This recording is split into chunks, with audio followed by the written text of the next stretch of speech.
من یتق اللہ یجعل لہ مخرج ویرزقہ من حیث لا یحتسب، جو تقوی اختیار کرتا ہے اللہ تعالیٰ اس کو وہاں سے رزق دیتا ہے، اس کو ہر تنگی سے راستہ دیتا ہے، اور وہاں سے رزق دیتا ہے جہاں سے اس کو وہم و گمان بھی نہیں ہوتا۔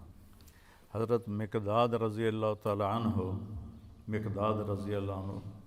پیشاب کرنے گئے تو سامنے ایک سوراخ تھا، جہاں وہ بیٹھے پیشاب کر رہے تھے سوراخ تھا، تو ایک چوہا اندر سے نکلا اور 1 دینار آپ کے سامنے پھینک کے اندر چلا گیا، پھر گیا، پھر ایک دوسرا دینار لے کے آیا، پھر 3، پھر 4، پھر 5، پھر 6، پھر 7، پھر 8، 19 دینار اس نے اپنے سوراخ سے نکال کے حضرت مقداد کے سامنے پھینک کے اندر چلا گیا۔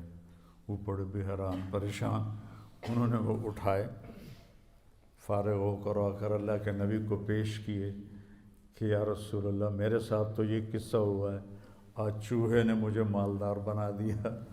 تو آپ نے فرمایا یہ رزق ہے جو اللہ نے تجھے عطا کیا ہے۔ پھر یہ آیت پڑھی، من یتق اللہ یجعل لہ مخرج ویرزقہ من حیث لا یحتسب۔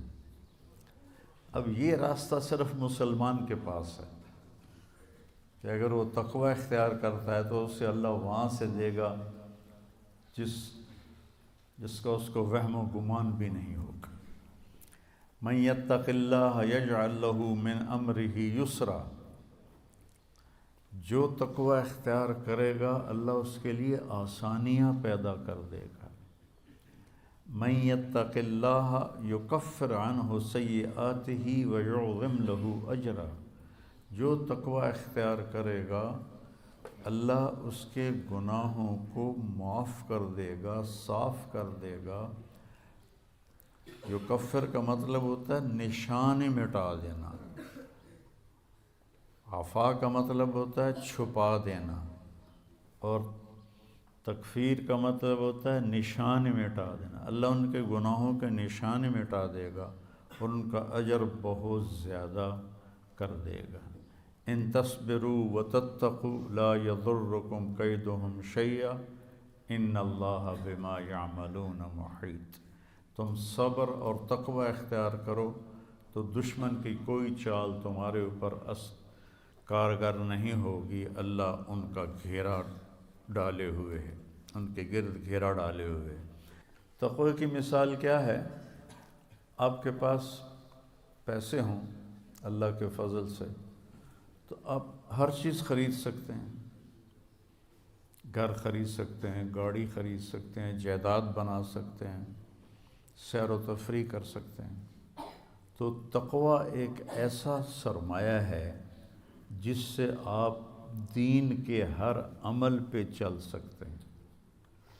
تقوی ایک ایسا سرمایہ ہے جس پر آپ دین کے ہر عمل کو اپنا سکتے ہیں اور اس پہ چل سکتے ہیں۔